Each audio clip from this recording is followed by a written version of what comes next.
All right, hey you guys. So we are taking all of our knowledge about perspective drawing and we are going to be creating a desert landscape. So what you need to do is take your paper, you are going to fold it in half. Now make sure that the corners are lined up before you start to create your crease. So I'm making sure my corners are lined up. And then once I have them, I'm gonna create my crease. There we go. All right, so you should have a crease in your paper. Now this crease is going to be our horizon line. And you remember learning about the horizon line. So in this project, instead of having the vanishing point being in the middle of our paper, like we did in our warm-up, instead, our vanishing point is going to be over here. So go ahead and draw a small dot. Now, you can use a ruler for this, or you can use another sheet of paper. So I have another sheet of paper, so I'm going to use that as my ruler. And for those of you who are in the classroom watching this, you will use a ruler. All right, so I'm just going to trace along the side of this other piece of paper and create a light line. Now I can't stress this enough. It is incredibly important that when you are drawing on your paper today, you keep your pencil very, very light. I don't want to see any pencils being pushed and pressured into the paper like this. Okay, we are not trying to carve our graphite into our paper. I want you to keep your pencil lines very, very loose, almost to where you can't even see them on the paper. Now you can see mine, but even so, they're very light. And the reason I want you to draw so light is so that it is easy to erase. When you press the graphite into your paper, it goes into the fibers of the paper and it is a lot more difficult to erase. So we don't want that, all right? And you don't want that either. Okay, for this bottom line, again, I'm creating kind of like a V shape. I've got my vanishing point here, and I'm gonna create one line of my V and another line of my V, okay? So I'm using my, my paper, and I'm gonna have the other side going. It needs to line up with your vanishing point. So anything that is close to the bottom of the paper, you know needs to be large. So I'm gonna go ahead and put some rocks in here, and I'm making them kind of big. I don't wanna make them like this. That's way too small, okay? I'm showing that they are closest to me, so they are going to be a lot bigger. Some of them might overlap, so I might have this one closer, and then this one's behind, okay? I'm going to remove the smaller rock, and I'm going to put in, I think, a cactus, part of a cactus right here. It's overlapping this one. This is why we keep our lines light, so we can easily erase as we change our mind, okay?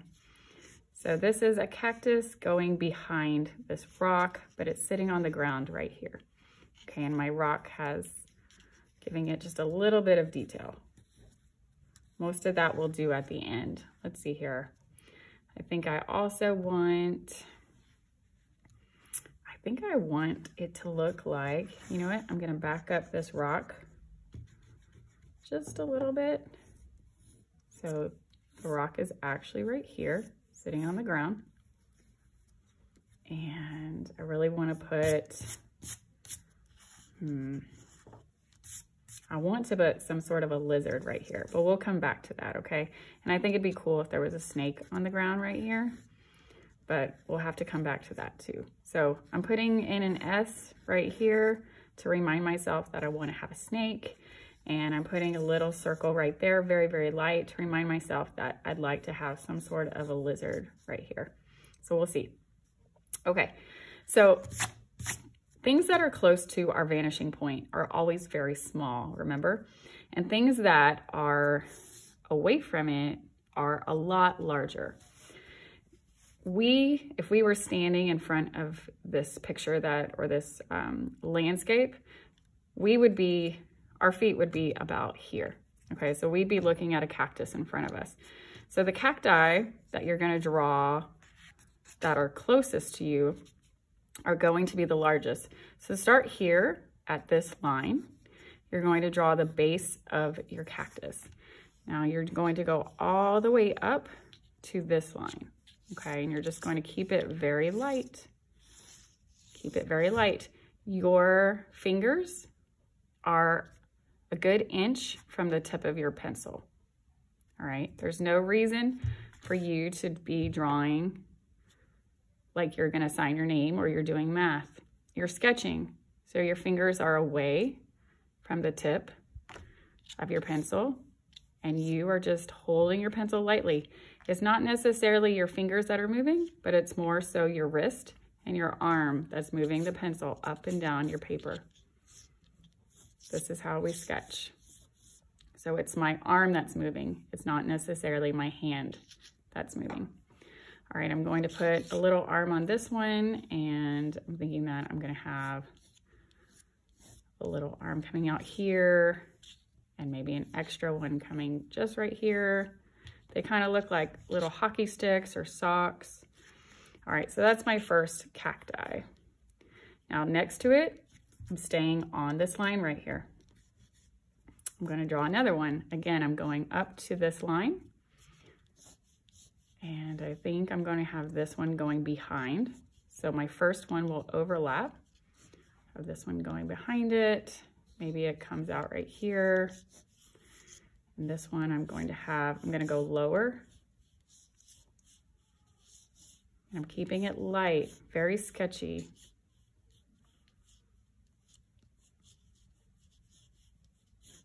Okay. Again, you're going up to this line right here. You stop there, you bring it down. You don't have to put the base of your cactus right on this line, but you do need to go up to that line on the other side. Now, as we move down the line, they are going to get skinnier. They're not going to be as thick as they are when we see them right in front of us. But as they go down the line, they begin to get skinnier, and they might change as they are all different. I think I'm going to have this one. Okay.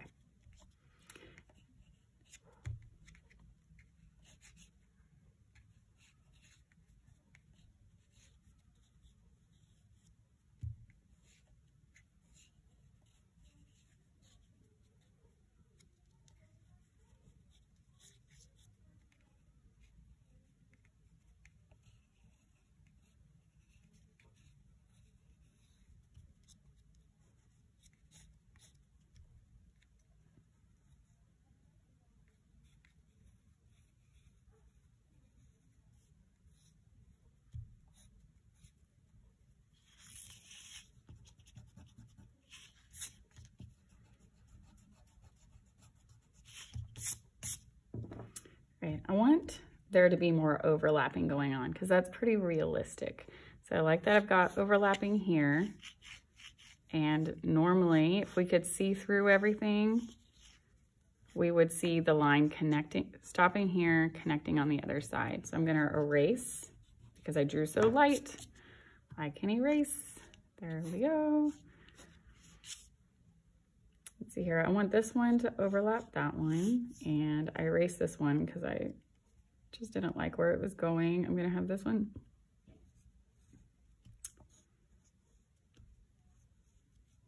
Going to there.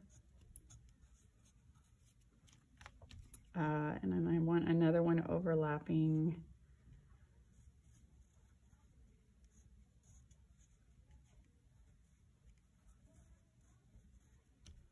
And then as I move down the line, they're just going to keep getting smaller and smaller.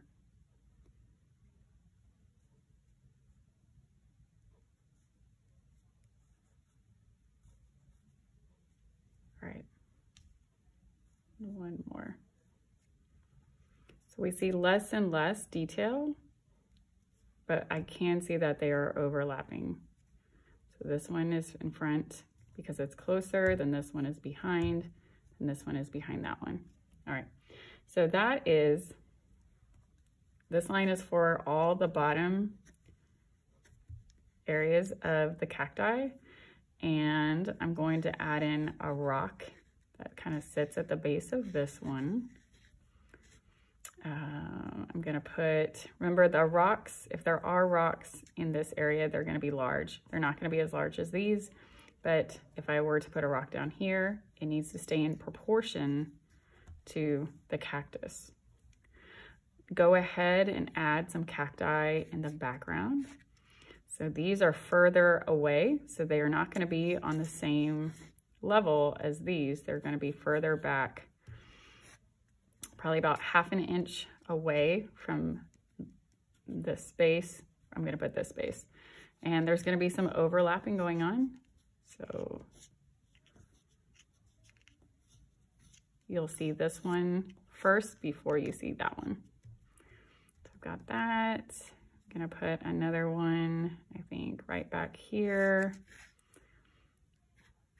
Behind it. It's getting pretty busy. It's probably too busy actually. There we go. So that one belongs to this one belongs to that, and that belongs to this. Okay. Now we're gonna put our road in. So desert roads are usually pretty unkept. It's not quite like a road going from Texas to California that you would drive on. So this is just maybe a path. Maybe instead of a road, let's call it a path. So you're gonna create your pathway. And because they're unkept, they're a little bit more bumpy, a little bit more rigid. And remember, when you at your vanishing point, you're gonna start there and then work your way, and it gets a little bit wider as you go. Now my cacti is first, this one. So instead of going through it, I'm going to go behind it. And then I'm going to have my road continuing on the other side of this rock. There we go, there's my road. Let's see here. You could, if you wanted to, you could add some more rocks in this area, or even some smaller cacti. You could add just in this area, maybe even some aloe. This one is ending up looking like a fire, so I'm gonna change it. Okay, so here's my snake. I'll come back to you, snake, later. We're gonna put in the mountains. So not all mountains look alike, but they are going to take up about 3/4 of our page. So here's, you know, 1/4, here's a half, this is around 3/4, and then the whole page. So I want you to create some desert mountains back here. Now remember, we're not going to cross in front, so control your line, make sure you stop where your cacti are. This is all in the background. So we're creating a lot of overlapping with this piece. I'm gonna have this one come up, go behind. It's going to go behind these cacti, and it's going to start to take elevation again up over in this area. Now for my sun, this is where I want you to take into account where the sun is in the sky in your drawing.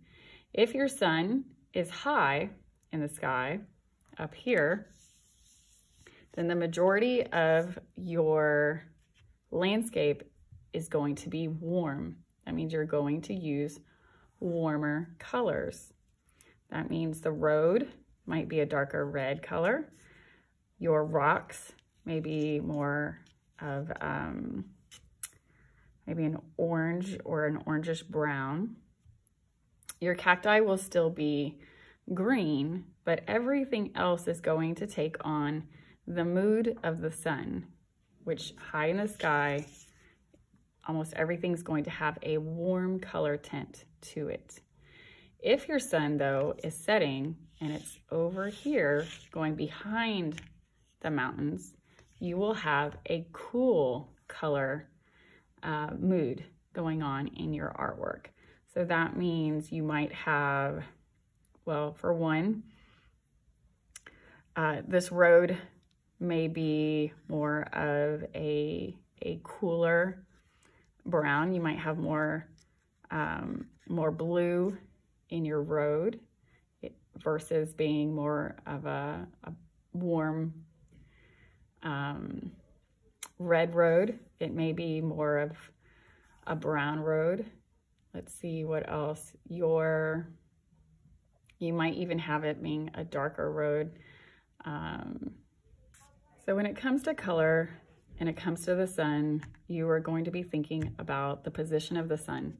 If the sun is high in the sky, some of these mountains will have a warm tone to them. Your mood is going to feel energetic, and it's going to feel like there's a lot going on. There's energy in your landscape. If your sun is setting, though, you are going to have warmer skies, and your mountains are going to have more of a cool color. So you might have light purples or light blue mountains. Your cacti will still be a cool green color, and you may have some variations going on in the colors.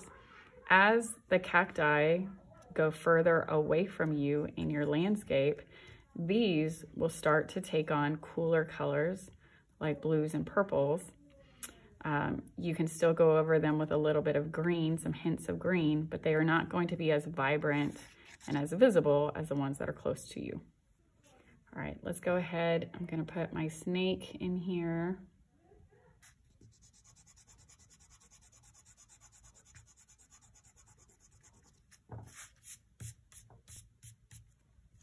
Moving my snake, it just doesn't feel like it belongs there.